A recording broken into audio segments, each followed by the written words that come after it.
The market pulls back, then rockets higher as we break over key resistance. This is Invest with Jacob.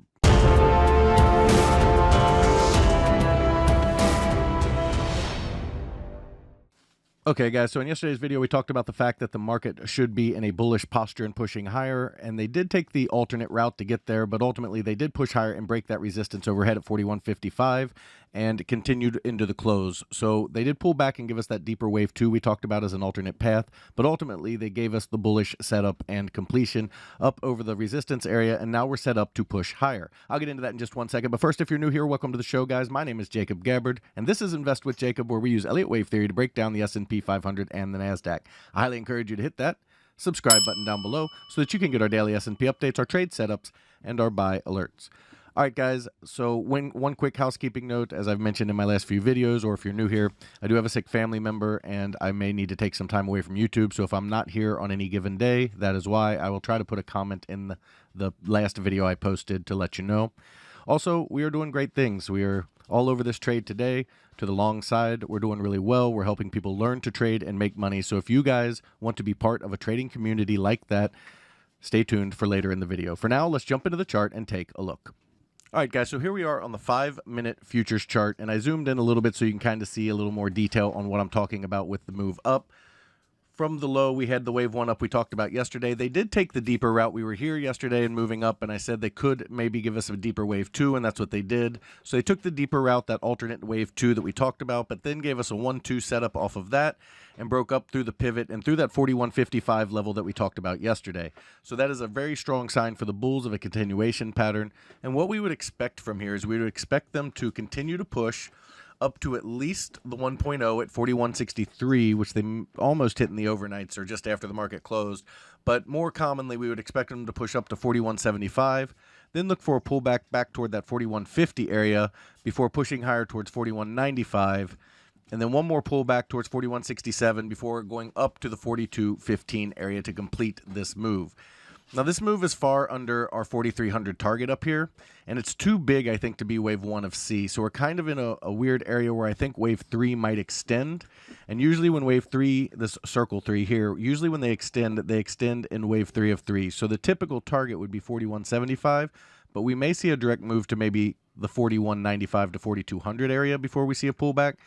And if that's the case, wave 4 would obviously be a little different on its pullback, and then the overall target would get closer to the 1,236 overall at the 42.36 area. So 42.30 to 42.61 area.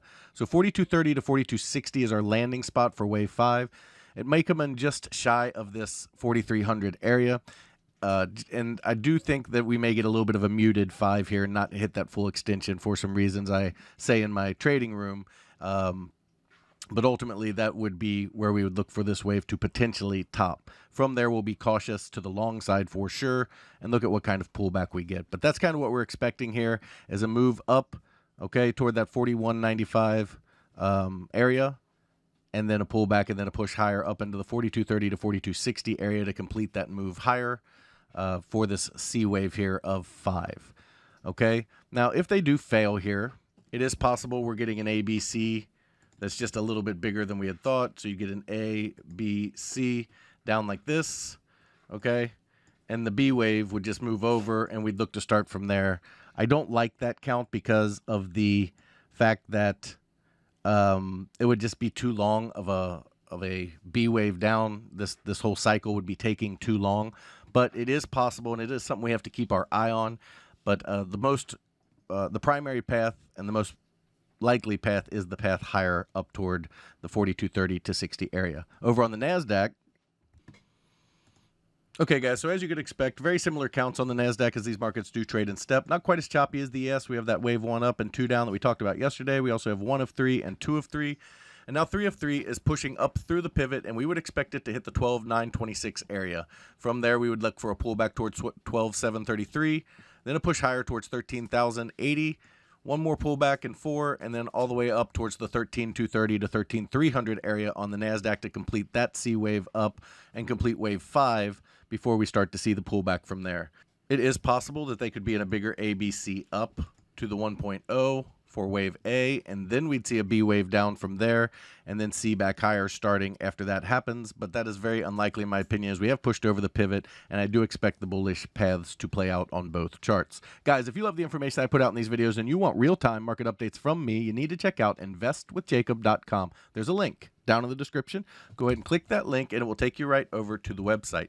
Once you're there, check out our membership plans area. We have 2 incredible plans, and they both come with a 7-day free trial because I want you to get in there and make sure you love it and make sure it's for you before you ever spend a penny. You can cancel at any time.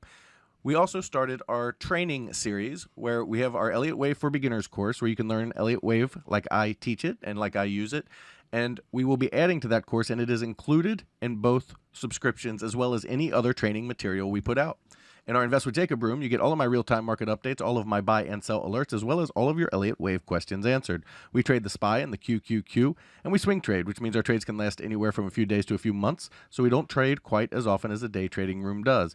I also give a midday video where I update you on where we're at in the counts and what to expect moving forward. But if you are looking for day trading as well as individual stocks, you need to check out PT's Throne Room. In there, you get everything you get in the Invest with Jacob room, as well as individual stocks, day trading, and PT's reduced risk binary method that absolutely crushes the market. He gets you in at a cheap price and gets you big multiples on your money, and it's how he structures the trade that's so unique. It's something you kind of have to see to understand, and it's another reason we give you that 7-day free trial. He also started a challenge account where he put $4,000 into an account, trading mini ES futures, averaging 3 to 4% gains per week, showing you how to build a small account into a large retirement or savings account. Guys, we would love to have you in these rooms so we can all make some money together. All right, the key takeaways for today: we're looking for the bullish path to play out. We're looking for the bulls to continue to push. I would like to see 3 extend a little bit up toward that 41.95 area, but the normal target would be 41.75. From there, we'd look for a pullback and another push higher. Over on the NASDAQ, same type of situation. We're looking for the bulls to push up here toward that 12.830 to 12.926 area, and then pull back from there, pushing higher after that to complete the whole move around the 13.200 area. Guys, that is the market update for today. I will talk to you tomorrow.